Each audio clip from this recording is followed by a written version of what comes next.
Hello everyone, আসসালামু আলাইকুম। সবাই কেমন আছেন? আমি আলহামদুলিল্লাহ অনেক অনেক ভালো আছি। ভাই আসছে বোনের বাসায়, তাই কত কিছু নিয়ে আসছে। তা আমি বলছি এত কিছু কেন নিয়ে আসছি। বনলতা থেকে 2 প্যাকেট মিষ্টি, আবার দই 2টা, আবার আমাদের পাবনার ঘি নিয়ে আসছে। তো মিষ্টিগুলো অনেক সুন্দর ছিল, মানে হরেক রকমের ছিল, টেস্টিও ছিল। আর আসার পর আমি ওদেরকে নাস্তা দিয়েছি, এমনি নর্মাল চা বিস্কিট টিস্কিট। যেহেতু 5:30টায় ওরা আসছে, ভোর 5:30টায়, আর রাতে রওনা দিচ্ছে পাবনা থেকে, ট্রেনে আসছে ওরা। তো আমি ওদের নাস্তা পানি মানে হালকা পাতলা চা বিস্কিট টিস্কিট এগুলা খেয়েছে।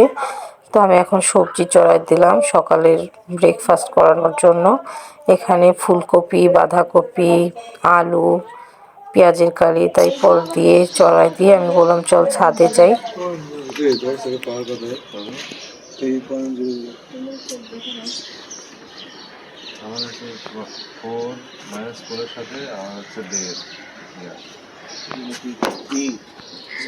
অনেক দিন পর ভোরে ঘুম থেকে উঠছি, শীতের সকাল, একটু ঠান্ডা ঠান্ডা।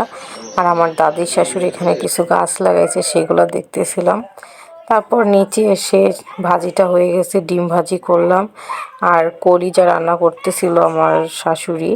তো কলিজাটা হয়নি দেখে ওদেরকে আমি সকালে নাস্তা করতে দিতে পারিনি, কারণ কলিজা হওয়া অনেক দেরি আছে। আর সকালে সারাইছেও অনেক লেটে। তো আমি এখন কলিজাটা না দিয়ে ওদেরকে আমি নর্মালি সবজি দিলাম নাস্তা, আর ডিম ভাজি দিলাম, আর লটপটি ছোলার ডাল দিয়ে ওইটা দিছি, আর মিষ্টি দিলাম, আর পরোটা। সকালের নাস্তা এই। যেহেতু আসছে এরা সকালে, এখন নাস্তা টাস্তা করে একটু ওরা রেস্ট নিতে পারবে, ঘুমাতে পারবে। আর আমার ভাই পাবনা থেকেই কিন্তু আসছে, ওরা পাবনা শহরে থাকে। ওর বউকে নিয়ে প্রথম আসছে আমার বাসায় ভাই।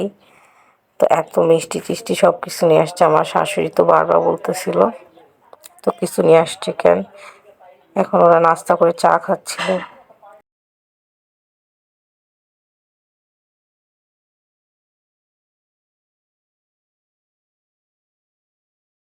আমার ভাবির সাথে আমার ননদ বসে পড়ছে, আর একটু দুষ্টামি করতেছিলাম ওর সাথে। আমি সবসময় দুষ্টামি করি। আর মাশাআল্লাহ কিন্তু অনেক কিউট, আর অনেক কিউট করে কথা বলে, বেশ ভালো লাগে আমার কাছে। দুষ্টামি করতেও ভালো লাগে। সবাই ভালো থাকবেন, আল্লাহ হাফেজ।